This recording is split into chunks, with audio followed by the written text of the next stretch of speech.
Ya, Muslim Bang. Muslim Bang. Oke, hari ini kita membahas tema yang sangat sederhana Bang. Ya. Dan kita menggunakan logika-logika yang sederhana Bang. Ingat kita nggak bahas dogma. Kalau kita bahas dogma nanti debat kusir. Ya. Siap. Nah, siap. Oke. Kita di sini membahas kenapa Allah tidak punya anak menurut Al-Quran Bang. Alasan Allah tidak punya anak itu apa? Kata Al-Quran, jangan kata Anda. Alasan Allah tidak punya anak ya Bang ya. Gini, kan Allah itu Tuhan Bang. Nah ini kan. Iya benar kan Bang. Gini. Allah itu kan pencipta, sang pencipta, Tuhan. Jadi kalau Tuhan itu punya anak atau punya istri, berarti kan tidak ada tidak yang membedakan dengan makhluknya itu apa Bang?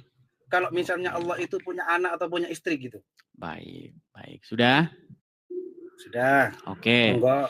Yang membedakan karena Allah itu pencipta, ini jawaban Anda tidak berdasarkan Al-Quran ya. Tapi jawaban Anda berdasarkan asumsi liar, betul? Memang iya, tadi sampean bilang tadi katanya pakai apa? Pakai logika. Ya, saya jawabnya pakai logika, Bang. Bukan, itu namanya dogma, Bang. Pakai Al-Quran jawabnya. Umat Muslim kalau ditanya harus Al-Quran sebagai dalilnya. Betul? Betul. Nah, menurut Al-Quran, alasan Allah punya anak itu, alasan Allah tidak punya anak, bukan karena dia Tuhan. Alasan karena dia tidak punya anak itu adalah karena dia tidak punya istri. Terus? Loh, gimana? Bener atau enggak? Sekarang gini dah Bang, intinya entah itu Al-Quran, entah itu fakta, entah itu logika, yang namanya pencipta itu tidak ada yang punya istri lah Bang, tidak bisa disamakan dengan makhluknya. Baik, nggak apa-apa ya. Itu kan dalil Anda ya, dalil Anda yang Anda utarakan menurut pemikiran Anda, bukan menurut Al-Quran. Nah baik, saya akan tunjukkan Al-Quran. Sebentar ya Bang ya. Saya akan bukakan Al-Quran saya. Di dalam Al-Quran, apa kata Al-Quran Nur Karim? Ya, yang umat muslim tiada lagi percaya kepadanya. Oke, baik. Saya akan bukakan. Di dalam kitab Al-Quran Nur Karim, apa yang dikatakan oleh Al-Quran? Beginilah apa yang dikatakan oleh Al-Quran. Di dalam surat Al-An'am ayat yang ke-101. Perhatikan. Dia pencipta langit dan bumi. Bagaimana dia punya anak? Padahal dia tidak mempunyai istri.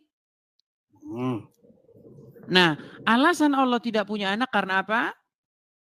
Karena tidak punya istri. Karena tidak punya istri. Nah, sebentar Bang. Oke, siap. Berarti menurut Allah jomblo, betul? Ya, benar. Jomblo. Nah, alasan Allah tidak punya anak menurut Al-Quran karena dia tidak punya istri. Berarti kalau dia punya istri, maka mungkinlah dia punya anak, betul? Betul. Nah iya. Jadi karena Allah tidak punya anak, sebabnya adalah karena dia tidak punya istri. Seandainya Allah punya istri, maka Allah punya anak. Betul? Betul, berarti Allah laki-laki, betul? Kalau Allah laki-laki, Bang. Sebentar dulu. Oke, silakan. Silakan, saya balik dulu. lagi kamera saya. Silakan. Ayo. Ini Bang, sampean kalau mau baca ayat ya di Al-Quran, itu jangan cuma baca sepenggal, di apa sebelum atau setelahnya juga dibaca. Oh, baik. Kita tampilkan ayat sebelum dan sesudahnya biar kita mengerti konteksnya ya. Jangan menggal-menggal ayat. Baik, oke. Kita kembali ke ayat sebelumnya, ke ayat 100-nya. Baik. Dan mereka orang-orang musyrik menjadikan jin itu sekutu bagi Allah. Padahal Allah lah yang menciptakan jin-jin itu. Dan mereka membohong dengan mengatakan bahwasanya Allah mempunyai anak laki-laki dan perempuan. tanpa berdasarkan ilmu pengetahuan. Maha suci Allah dan maha tinggi dari sifat-sifat yang mereka berikan. Ayat berikutnya. Dia pencipta langit dan bumi. Bagaimana dia punya anak padahal dia tidak punya istri? Artinya menurut pandangan Allah atau pandangan penulis Al-Quran ini, bagaimana dia punya anak? Dia kan gak punya istri. Betul. Nah, lalu kita teruskan di ayat 102-nya. Yang memiliki sifat-sifat demikian dalam tanda kurung ya. Ini Al-Quran ini memang kitab tanda kurung semua ya. Demikian itu ialah Allah Tuhan kamu. Tiada Tuhan selain Dia, pencipta segala sesuatu. Maka sembahlah Dia dan Dia adalah pemelihara segala sesuatu. Sudah kita baca ya? Ayat sebelum dan sesudahnya ya. Oke. Jadi ayat ini kita sudah sama-sama sepakat berbicara mengenai kebagaimana mungkinan Allah punya anak karena dia tidak punya istri. Betul? Ya. Nah, artinya mustahil Allah punya anak karena dia tidak punya istri. Betul? Betul. Nah, berarti menurut logikanya Allah, seseorang itu bisa punya anak harus dengan suami istrinya. Betul kan? Betul. Itulah logikanya Allah kan? Nah, sekarang saya tanya, Maryam punya suami?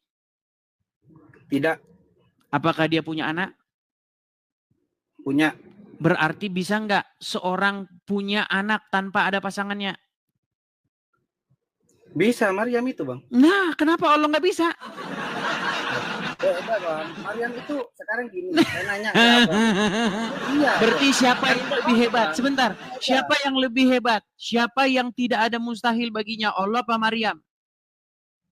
Memang Allah. Memang Allah, Bang. Oke, bagi Allah mungkin nggak dia punya anak tanpa ada istrinya? Mungkin. Al-Quran tadi bilang tidak mungkin. Bagaimana mungkin dia punya anak padahal dia tidak punya istri? Barusan nanya mana hebat Maryam dengan Allah. Allah. Mungkin Oke, sekarang kita cek. Bagi Allah, apakah dia sanggup punya anak tanpa punya istri? Kalau dia menggunakan kekuasaannya sanggup, Bang. Saya bacakin lagi ayatnya. Perhatikan. Saya bacakan lagi ayatnya. Ini luar biasa. Perhatikan. Anda yang baca. Dari tadi saya yang baca. Cuman saya nanti yang ngerti kalau Al-Quran. Coba ada yang baca, ayo. Anda yang baca ya. Anda yang baca. Sebentar, kita mulai ke 101-nya. Sekarang Anda gantian, ayo. Dia pencipta langit dan bumi bagaikan bagaimana dia punya anak padahal pelan-pelan dia Bang bacanya, Bang. Bagaimana dia punya anak sedang dia tidak punya istri, betul? Betul. Artinya ini adalah sebuah argumen yang mengungkapkan bahwa mustahil Allah itu punya anak karena dia tidak punya istri, betul nggak? Ya, saya kasih contoh begini, Bang. Saya kasih contoh. Misal ya, saya bilang begini. Bagaimana saya bisa hidup? Saya nggak bisa bernapas. Berarti logikanya saya bisa hidup kalau saya bernapas, benar nggak? Benar.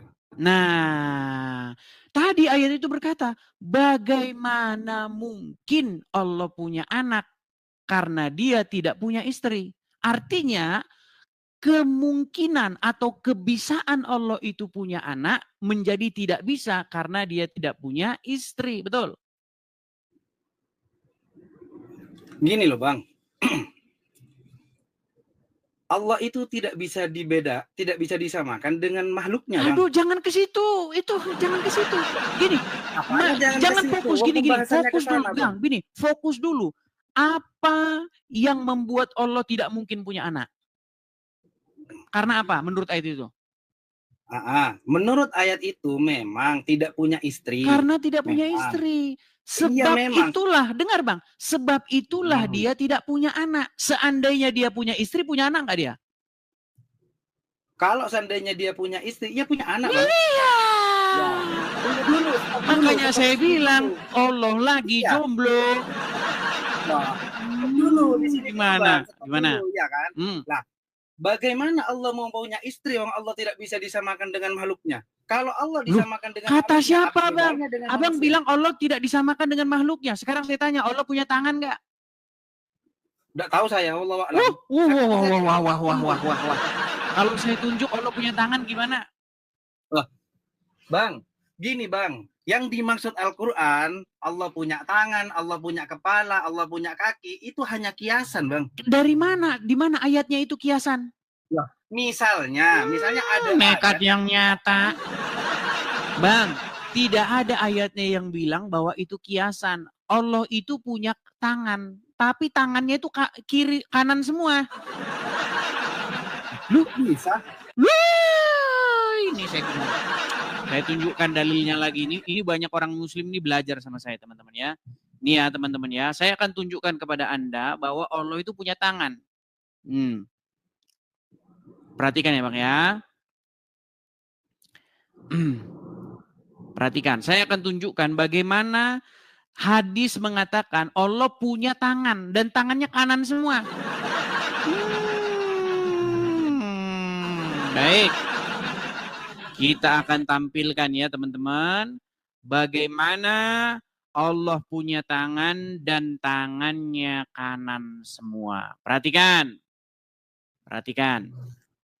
Waduh, ini hadisnya panjang sekali saudara-saudara ya. Hadisnya sangat panjang. Saya akan tampilkan di sini bagaimana hadis Allah itu tangannya kanan semua. Perhatikan. Kita akan bukakan sebuah hadis. Ya. Sesungguhnya, sebentar saya tampilkan hadisnya dulu. Perhatikan ya.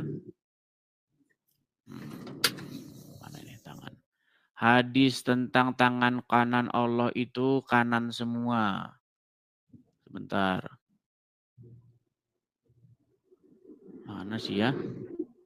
Saya belum persiapkan sebenarnya ini nih. Perhatikan ya. Kan kedua tangan secara bersamaan. Ini malah penjelasannya. Sebentar, hadisnya sebentar. Saya tampilkan dulu hadisnya. Nah ini. Perhatikan ya nih.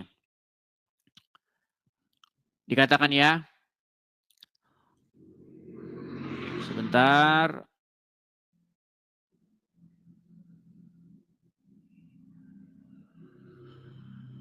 Saya belum persiapkan ini hadis-hadisnya nih teman-teman ya. Nih, dua tangan kanan nih. Rasulullah SAW bersabda, dan kedua tangan Allah itu kanan. Di dalam hadis riwayat Muslim. Jadi Allah punya dua tangan dan tangannya itu semuanya kanan, ada tangan kirinya. Sekarang saya nanya Bang, oke. Kedua tangan Allah itu ada kanan. Iya, Allah nggak punya tangan kiri. Iya, oke.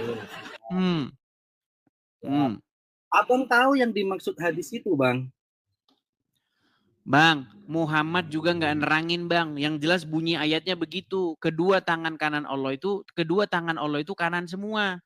Bahkan Allah itu punya betis. Ya. Allah punya betis Bang. Sekarang kalau misalnya misalnya Mas Edis nanya ke saya ini, apa kayak gitu. Tidak ada kata kalimat, tidak ada maksud, tidak apa, tahu-tahu apa kayak gitu. Bisa diartikan enggak? Bisa diperdapatkan kata-kata apa maksudnya itu? Harus dilihat konteksnya. Nah, makanya ya itu sama. Oke, konteksnya bagaimana? Kan sama, Bang. Oke, kalau begitu sama, konteksnya bagaimana? Saya Bang, saya yakin itu hadis ada penyebab kenapa Rasulullah itu bilang sudah. Kedua tangan Allah itu kanan. Daripada Anda berasumsi liar, daripada Anda berasumsi liar, coba apa penjelasan Anda?